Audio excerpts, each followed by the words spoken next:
Well, I just want you to know that in your honor today, which has been a very long day with podcasts, I am drinking Sicilian coffee. Sicilian coffee. Coffee. This is, I think, Moretino or Moretino.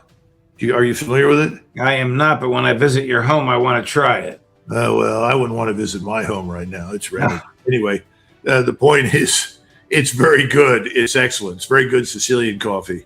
And I just put it, it's Moretino, Morettino.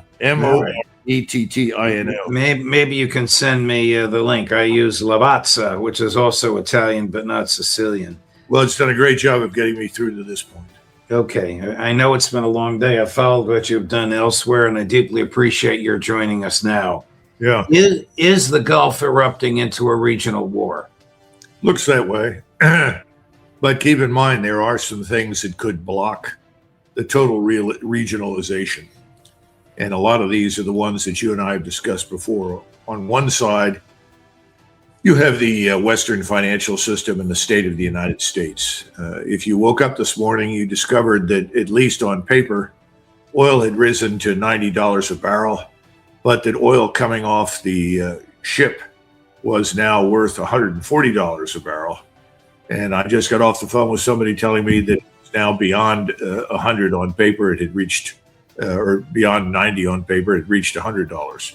The reason I bring that up is at the same time, the 10-year bond yield this morning when I woke up was 4.65.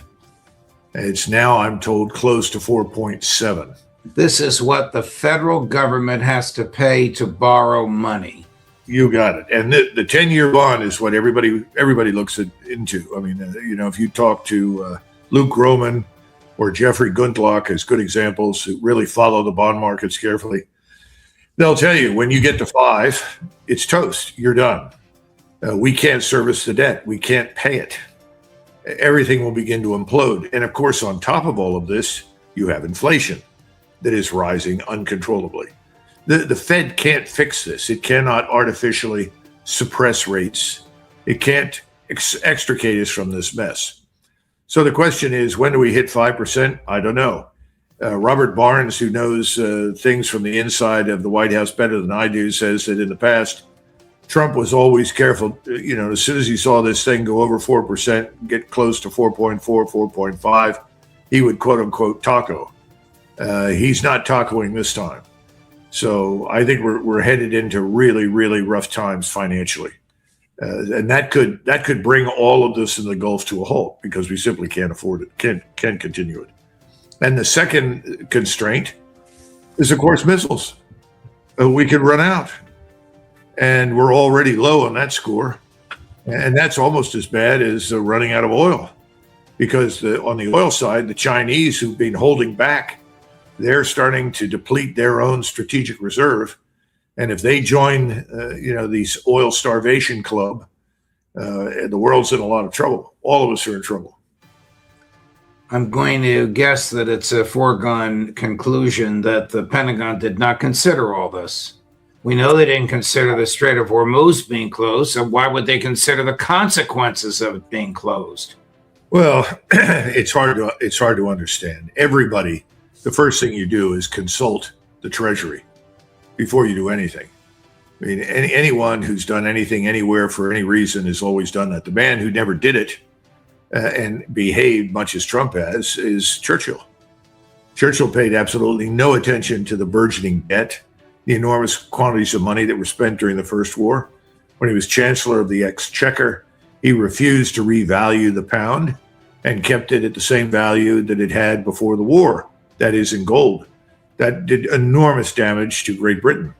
When World War II ended, and of course by the end of the First World War, the debt to GDP ratio in the British Empire was 130%, which is roughly where we're headed.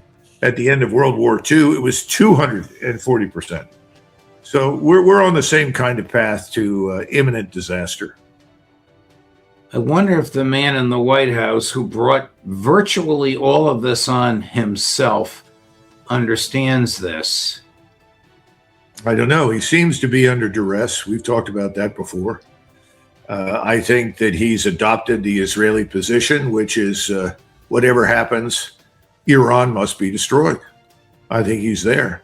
He's also taken the position that we cannot back out from Ukraine, even though we don't want to be involved, and even though we'd like to cut our losses and get out. We can't abandon that because that's part of the larger global attempt, in my view, to fight with all of our means to preserve American political, financial, and military dominance, essentially to retain the 1991 global order, but also to put Israel at the center of it.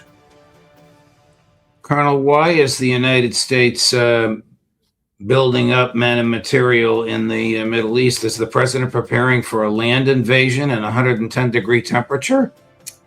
Well, I think there is definitely a desire now to look at what you can do along the west coast and south coast of Iran. We don't have the ground forces to invade Iran. When people talk about that, they've got to understand that your army today is a shadow of its former self. It's minuscule. The forces that we have over in the Gulf region are quote unquote light forces. These are paratroopers and Marines. They have to be delivered by V-22s or helicopters. You're not going to get very far with those. And yes, it's 110 degrees. That has a big impact on the performance of rotor wing aircraft. It has a big impact on human beings having to operate in that environment. And when you begin to look at the availability of water, interestingly enough, the only island in the Gulf that has a fresh spring from which you can actually draw water is Karg Island. All of the other islands are rocks. So if you're going to go there, you want to land on something like Abu Musa, well, you better bring your own water with you. So that means what happens if you go ashore at Chabahar? Even if you can get there, what are the Iranians going to do? I mean, there seems to be this view that the Iranian leadership will panic and immediately say, please stop. We're willing to trade whatever you want. Just give us back our islands or give us back Chabahar. I don't think so. I think they'll look at that and they'll laugh and think that we're fools to overextend ourselves. They'll encourage us to double down and make it worse. And then they'll drop everything they own on top of it. And it'll be a catastrophe of an epic scale in the history of ground operations of the U.S. Armed Forces. That's what I think, but we'll see. Colonel, the bombing in June failed to produce any result. The bombings in March and April failed to produce any result. Now we have bombings again in July, presumably going into August. What makes them think that the result will be any different? Or are these bombings in preparation for some ill-conceived, poorly crafted, poorly populated, as you just told us, nearly suicidal land invasion? Well, let's stick with poorly crafted in any case, whatever it is. I think you're absolutely right. It's ill-conceived and poorly crafted. But I'm beginning to think that he may be the victim at this stage of the gambler's fallacy. You know, the gambler steps up and he keeps losing. But he decides, he's won before, he knows what he's doing, he's smarter, and he's going to go in there one more time and he's going to give it all. And he loses everything. I think we're approaching that stage with President Trump. Before he gives up, he wants to be absolutely certain that he has committed everything available to him and done everything possible to win. And remember, he has people like General Keane and General Kellogg and others telling him, sure, take Karg Island and you win the war. Even General Wes Clark was making those kinds of statements, much to my shock. I don't think it makes a damn difference whatsoever to the Iranians what we do on Karg Island. It's just an opportunity for them to wipe out ground forces and make our lives miserable. But I have a feeling he's caught up in some of that. And then you still have the promise of special operations. As we've discussed before, special operations, they're some of the best people we have. They'll do whatever you ask them to do, but they're not Supermen. And they're very fragile. And things can go wrong very, very quickly. So, I think we're at this point of let's pull out all the stops. We'll make it one major big push and we'll succeed. Colonel, let's look at the other side of the coin. Might the Iranians attack and seize Kuwait? I mean, there's as I understand it, correct me if I'm wrong, a heavy concentration of U.S. troops in Kuwait. Yeah, well, Kuwait was always viewed as a potential platform for the projection of U.S. Combat troops to Kharg Island. If you look at the map, how far away is Kuwait from Kharg Island? It's a very short distance. And you want to minimize the amount of time that you're in the air. So it's natural that we would do that. On the other hand, could Iran invade it? Sure. Do they have to? No. You might instead see Iraqi, what would you call them? Iraqi army or Iraqi militias that are Shiite. They could easily go into Kuwait and seize control of it because the Kuwaiti military is in no position to stand up to them. It's kind of interesting because I and a lot of other Americans thought we were defending Kuwait and liberating Kuwait from Iraq about 35 years ago. Right. George H.W. Bush. That seems to have been another illusion. So, no, I think that could happen very easily, but they don't have to commit much of their own military power to that. The Iraqi militias or army can do that. And Iraq is unambiguously aligned with Iran. Another product of our many interventions in the region. Should the Iranians bother to negotiate with Trump's real estate agents? Or is the Iranian view of American negotiators that they're utterly untrustworthy and incapable of making a commitment and sticking to it? My impression is that neither the Russian leadership nor the Iranian leadership, or for that matter, the Chinese leadership, trust President Trump or anyone in his administration. They have no confidence in the consistency of his policies, and most important, the stability of his administration. His decisions are unrooted in any long-term coherent strategic view. They're all hasty and tend to be last-minute conclusions based on erroneous information. And he doesn't seem to think that whatever he decides to do will be remembered 2 weeks after he did it. International investors are not going to go into any of these countries. They're not going to go into Ukraine. They're not going to go into the Middle East and repair or rebuild or reconstruct anything because they have no confidence that Trump won't start another war or reintroduce some other new stupid idea that puts everyone at risk. So the short answer is no one trusts us at all anymore. And then you add to it again what we were talking about before, the fragile financial condition. I just don't see any good news right now as we move toward the fall. None. After 100 days of this, do you have a comfortable handle on why Trump started this war? Yes, I think you pointed this out and others have, and I think they're right. Donald Trump in the last administration wanted nothing to do with the war against Iran. I saw that up close. I don't think that this time around Donald Trump really wanted to go to war. After all, he joined this conflict after Netanyahu launched it. Do you remember? We were late to the party. The Israelis began bombing, and then the phone rang, and he said, "Okay," and we got on board.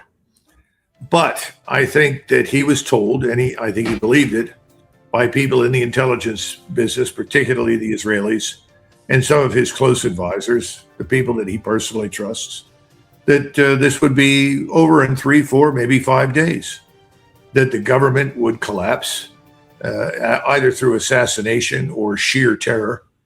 And then the Iranian population would rise up and remove the government, which he was led to believe everybody hated.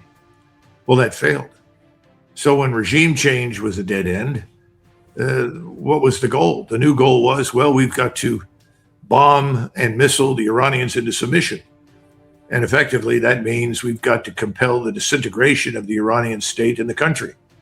That's really what the Israelis want in any case, just as the NATO globalists in France, London, and Germany all want to see Russia fragmented, divided, and then effectively destroyed, and then exploited, obviously, by their financial friends. And I think that's the same thing going on with Netanyahu and, unfortunately, with President Trump. Whether or not he's always understood that or he's sort of come around to understanding it but can't get off the train, I can't judge that. Do you think that Beijing and Moscow would allow Ukraine to be toppled? Ukraine, or you mean Excuse Iran? me, Iran, I'm sorry. No, absolutely not. Which is another reason why you shouldn't have started the war. I mean, you should have been smarter and said, look, maybe what you said was right, General, and maybe we would be successful at what you're suggesting, but it's very high risk. And historically, the United States has wanted to avoid war, particularly with Russia, but certainly since Eisenhower, also with China. But that never came up for discussion, or it was just dismissed out of hand as irrelevant because, after all, both China and Russia are really developing countries with modest military power, right? What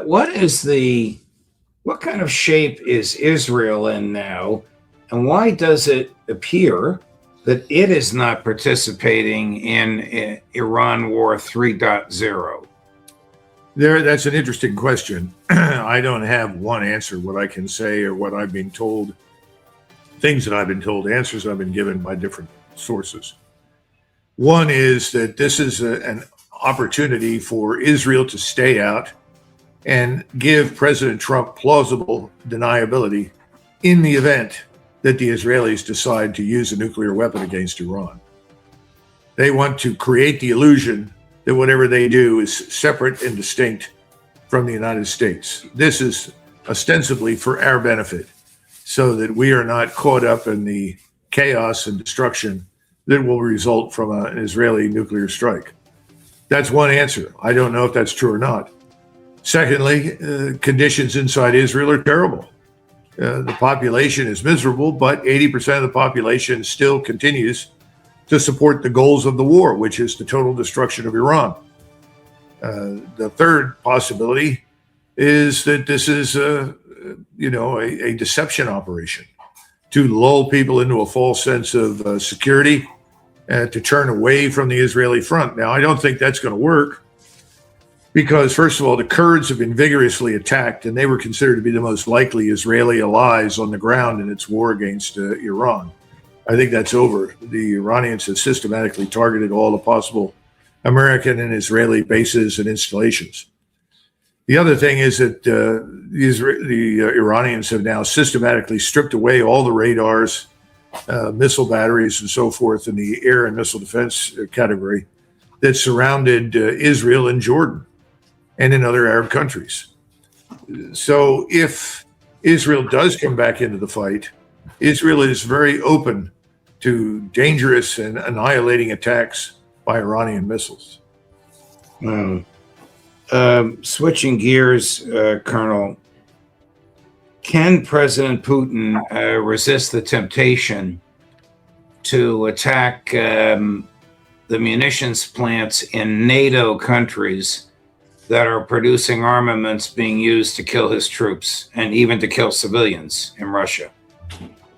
I think so. And I'll explain why I think so. President Putin has laid out very clearly for the population what he's trying to do and where he thinks the war is headed. Now, from the Russian vantage point, the good news is that Ukraine is falling apart. Of course, evidence for that is everywhere except in the Western media. Right, and the Western media says they're winning, and they're winning, and they dismiss their defense minister and two top generals while they're winning? Yeah, well, that's typical for us, I'm sure that they found new military geniuses to replace the two that were there. And Ukraine is running out of manpower. There is open rebellion in many parts of Ukraine against conscription, even in the westernmost part of Ukraine, which is by far the most virulently anti-Russian based on its tragic experience with the Soviets. So I think on the good news for them is that Ukraine is really falling apart. Secondly, he's tried to get people to understand something. The war is going to be won on the battlefield. It's not going to be won in the air over Western Europe. It's not going to be won in the Black Sea. It's going to be won on land in Ukraine. And that he's saying that we, the Russians, are very close to eliminating the final fortress cities that were the last major obstacle to reaching the Dnieper River. We know they have plans for Odessa, and they have plans for Kharkov, and they aren't very far from Kharkov. And these are two Russian-speaking cities that it was made clear from the very beginning the Russians really, really would like to have back. And I think they know now that they must have them back, particularly Odessa. So those things have happened. And the third thing that I would point to is the return to the battlefield, if you will, of General Surovikin. Surovikin was the Air Force general who effectively took over operations that were in chaos, straightened them out, brought order to them in Ukraine in 2022 and 2023, and established this defense in depth, which was the beginning of this thing that I keep referring to as ISR strike. He understood that very well, going all the way back to Ogarkov and the Soviet general staff that talked about the orbital recon strike complex and so forth. And he's built that. He has now been summoned back to Russia. He was effectively exiled to Africa because he had publicly spoken out in support of Prigozhin's views. You'll remember Prigozhin, who led his small challenge to Moscow to rebel against Putin. Right. Prigozhin went the way of the buffalo. And I think Surovikin was harmed by that, but he's now rehabilitated. He's back in the saddle. He wants this thing over, and he is the man who has now taken over striking operations. And that's important because we have to understand the striking operations today shape the ground fight. This is not a situation where we... What does that mean? What does that mean, Colonel? Well, that's what I'm going to try to explain. It's beyond what we saw during World War II, where we dropped lots of bombs on the Germans and then attacked them on the ground. This is much more sophisticated. You're talking about an array of strike weapons that can be concentrated in key areas along, let us say, an axis, an operational axis of where you've got ground troops moving forward. They can protect the advancing ground troops from with air and missile defense, and they can minimize attacks from the flanks from these drones, which is really how they do a lot of damage. They strike in depth. And they can do this in a way that preserves the lives and the security of the follow-on forces.